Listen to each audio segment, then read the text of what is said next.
Welcome to Get to Know Solano. Brought to you by Vacaville's very own CHOKER Films. Video production, editing, and compositing services. And now, Get to Know Solano with your host, Dina Zamora. Good morning. This is Get to Know Solano. This is your host, Dina Zamora. We are at the Vacaville Farmers Market with Access Channel 27 and Channel 99. Take an adventure with us and come see what they have to offer.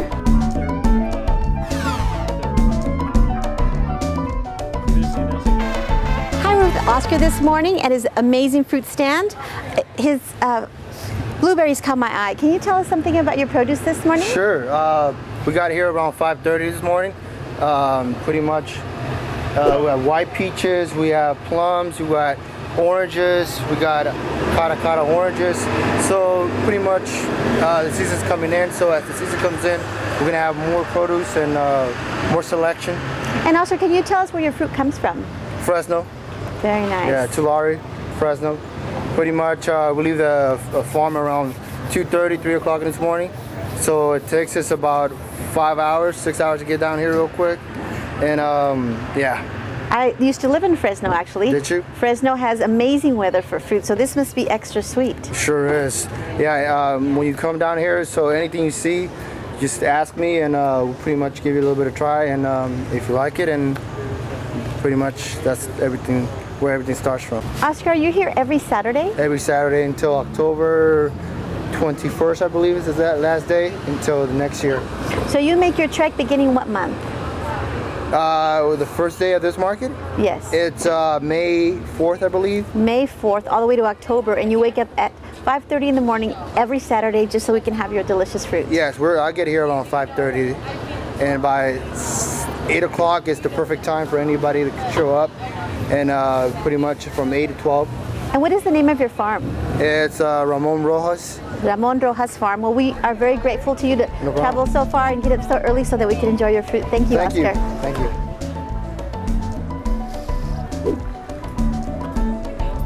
Good morning. We're here with Shuzo, and he is selling amazing, beautiful flowers here in Vacaville this morning. They are fresh. You must come see them. He's going to let us know where these flowers come from. Where do these flowers come from? I come from Watsonville. Watsonville. That's quite a ways. How early do you have to get up to come? About 2.5 hours driving. Wow. And in the morning, and then I get up and then 4 o'clock in the morning. Wow. Yeah. Wow. And do you grow these flowers? Yeah, everything, me and wife and a couple of guys, and they helped us, yeah. So from beginning to end, these are your babies. Yeah. They are fresh, they are beautiful. We are privileged to have you here. Are you here from May to October also? May to middle of October. Okay, okay. Well, we're so glad that you're here. We're glad you're here with your flowers. And we can certainly tell you put a lot of love into your flowers. They're beautiful. Oh, thank you. And I have a lot of a nice customer here, and then, so I'm glad to be here. Thank you, Shuzo from Peace Nursery of Watsonville. We appreciate you speaking with us this morning. Oh, very welcome. Thank you very much. Thank you. Good morning. This is Pleasant Valley Honey Company. We are with Clay this morning, and he just let me taste his amazing honey. And he's going to tell us a little bit about where the honey comes from. Well, sure. I have several small apiaries throughout Pleasance Valley, mostly on Pleasance Valley Road. I actually have one that I'm really excited about up on top of the mountain, up on Mixed Canyon Road. And so right now, up on top of the mountain, they're foraging a native called Shanice, and probably several. There's also Yerba Santa up there, which makes an amazing sort of darker honey. Right now, I've got sort of two different. One is a varietal honey from Orange Blossom. I have some beehives up off of 505 at a little organic orange and mandarin farm. And this other honey is a little bit earlier generation with a little bit influence of almond in it, and it's actually bitter, believe it or not. Clay, thank you for taking the time to speak with us this morning. It's been my pleasure. I'm fascinated by eating and I'm fascinated by honey, but I'm more fascinated with your passion for bringing us this amazing honey. Well, thank you. Thank you. Good morning. We're with Michael this morning, the market manager for the market of Vacaville Farmers Market, and we just happened to bump into him this morning, and he's going to tell us about what exactly he does. I provide the market. I get everyone to come out and sell their products and make sure the community's coming out, the community's in the know. So I like to provide for this. And Michael, how do you do that? Do you do internet, newspapers? Yeah, I do Facebook, newspapers. I go around with posters about the Vacaville Farmers Market and everything else. We do a monthly email sign-up sheet. So, Michael, how does somebody so young get involved with something so innovative? I found out about it at the Martinez Farmers Market, and I was talking to the market manager out there, and he referred me to this great company. Seems like a pretty important job. We wouldn't have a farmers market if you weren't here. Yeah, I love it so far. That's awesome. Is that something that you were interested in immediately, or is that something that just happened? I've been going to farmers markets all my life, so really? I really enjoy them a lot. So. Where did you grow up? Martinez. Okay, so you know this area. Yep. You know the farmers market in the Bay Area is always a little bit different than other areas. Yeah. Because we have great weather, and we probably can go longer than other people because of the sun. Yeah. That's wonderful. That's true. Is there any secret, information you want to tell us about that we don't know as just regular people coming here?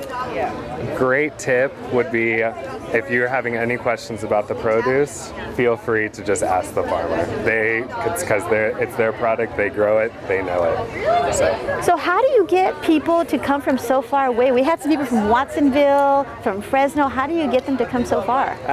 It's all, if they like to do a lot of markets, it's kind of their business, so they like to get the word out there, and they do many markets. I mean, some of them come from Vacaville and then go to Petaluma. So, oh wow. Yeah. That's wonderful. Well, you do a great job. Thank you so much for talking with us this morning. Thank you.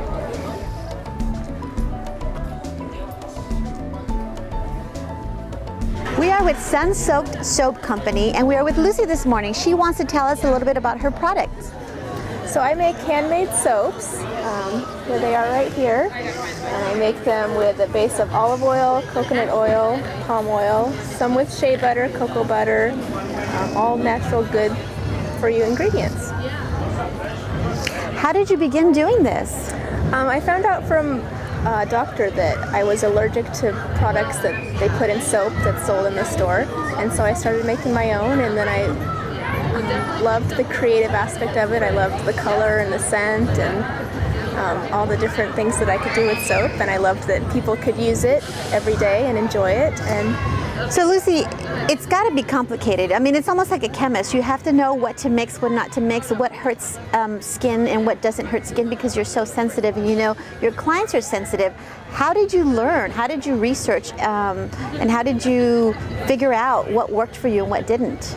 I researched the different properties of oils, what oils provide lather, what oils provide moisture, what oils provide hardness to the bar, how much essential oils I could use, and then there's a lye calculator online that you can use, and you put your recipe in, and it tells you how hard the bar will be and how moisturizing it will be, and then I've just experimented. Oh wow! That way. Amazing. So. Well, they're beautiful. Can you tell us something about the one that looks like a honeycomb?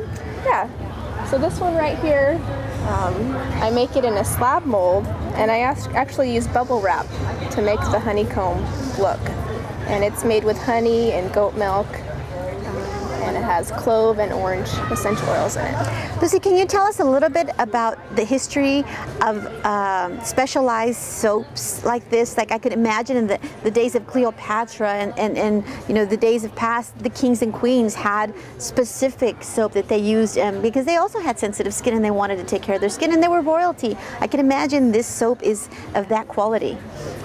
I hope so, yes. Actually, soap first started when they say that the ashes came down from the water, and they mixed with the oils from the fat, and then it just turned into soap when it got to the bottom of the mountain, and that's how Oh wow. So started. That's amazing. So what would we be without soap? Dirty.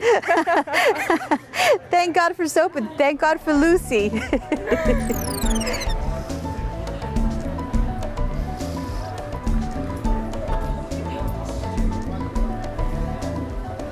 I have extra bottle for you bottle, okay? That is delicious.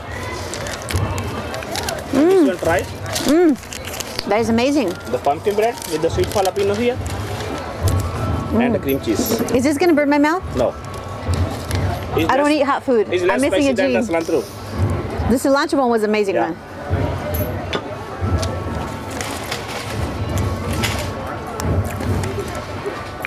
Wow. That is incredible. Oh my gosh. Samosa veggie.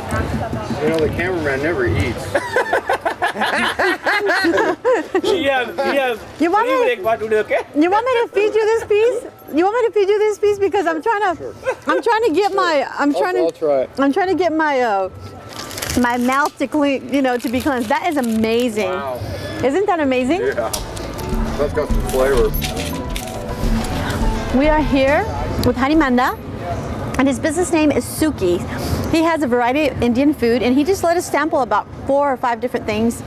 And one of the things about the food that he creates is you cannot put your finger on it. You'd have like 5, 6 different flavors, and you really don't know what you're eating, but you know it's amazing. And every single sample he's given us this morning is delicious. And I'd like Harimanda to tell us more about his creations. Yes, we have the 4 or 5 kind of snacks here. You can eat anytime.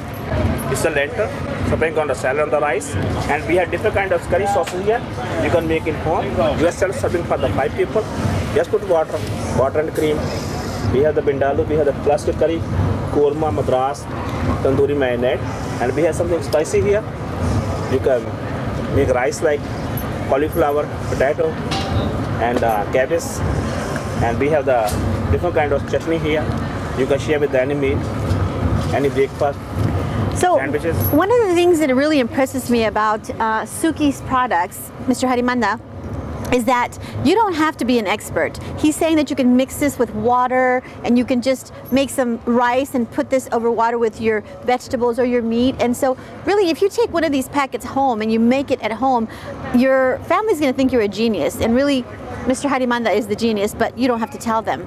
How do you get your products? Are you online? Do you have a store? Yes. Where are you out of? We are located in Hayward, but you can order online, no problem. Okay, so Suki's is out of Hayward, California, but you can go online and order his products. The jalapeno chutney is something that we did taste. We have the website here. Whole Foods, Costco also sells these products. So easy access is really the key here. And how did she recreate her recipes? She is the big chef, okay?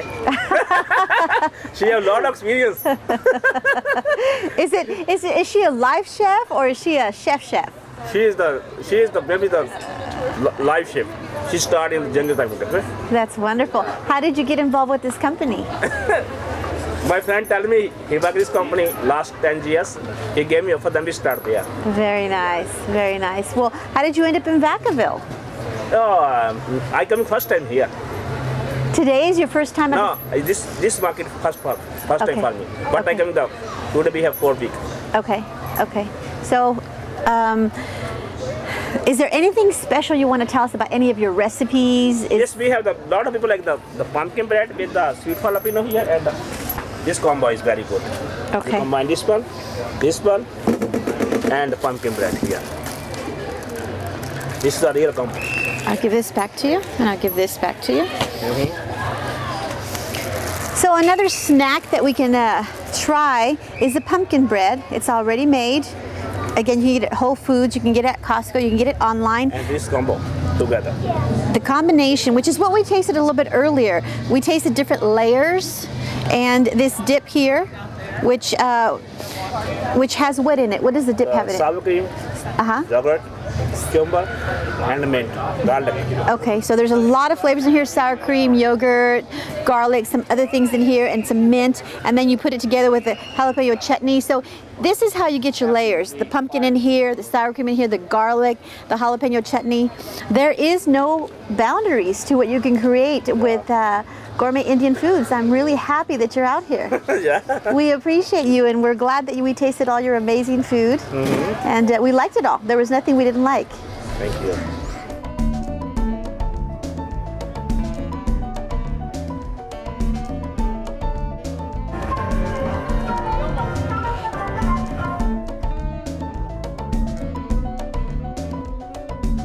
We're with Kai, Black Oak Photography, and this is a dual booth. We are also with Janelle's New Age Gifts, and Kai's going to tell us a little bit about his booth.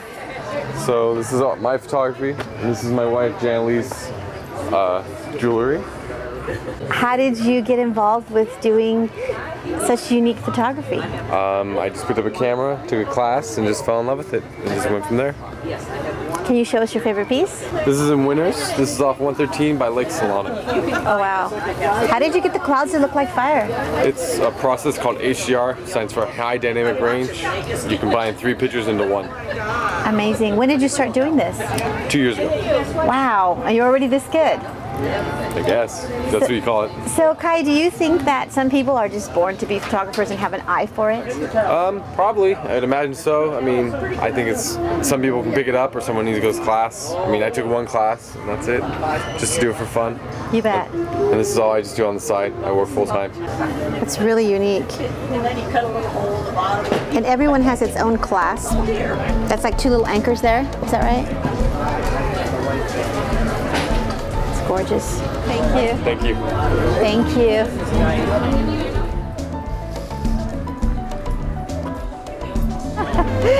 We are with Mike at Achadina Cheese Company, and this is one of his best sellers. It's a Jersey cow and goat mixed together, cheese with garlic in it, and it is amazing. He said you can go ahead and put it over eggs, you could melt it, you could put it, you know, with pretty much... You can just pop it like popcorn right out of the container. It's pretty delicious. Baseball game. It's pretty delicious. He was telling us that the family that owns this company is Portuguese. Can you tell us something about the history of them beginning to make cheese? I think it was a family ranch, and they ended up, this part of the family ended up taking it over, and about 8 to 10 years ago they started making the fresh curd, which is more popular back east. I see. We didn't have a whole lot of it on the west coast. A lot of people don't know what fresh curd is. I do know that Portuguese came from the Azores Islands, many of them, because my son is actually Portuguese. And many of the Portuguese that settled in California were dairy farmers. I do know that much. In fact, my son's grandfather was a dairy farmer inspector up and down the California coast. And so I think this says a lot about the experience and the history of making cheese. They were doing it back in Portugal, so when they came to California, that was one of the ways they made money. You bet. They just took the new ingredients in this state, but they took the experience of, you know, generations past. Absolutely, and that's why they were so successful at it. Thank you so much. You're welcome. Thank you. Appreciate it. Okay. This was Get to Know Solano. I'm your host, Dina Zamora. It has been a great adventure meeting with all these amazing people with their flowers and their honey and their music and their stories. It seems like they have one thread in common, which is passion for what they do and passion for making people happy, and certainly they brought a smile to my face. So thank you for joining us, and I hope you join us in the future for our next episodes of Get to Know Solano. Thank you for tuning in to Get to Know Solano. We hope you enjoyed the show. If you would like to profile your business or special event on Get to Know Solano, please contact chokerfilms@yahoo.com. We'll see you next time on Get to Know Solano.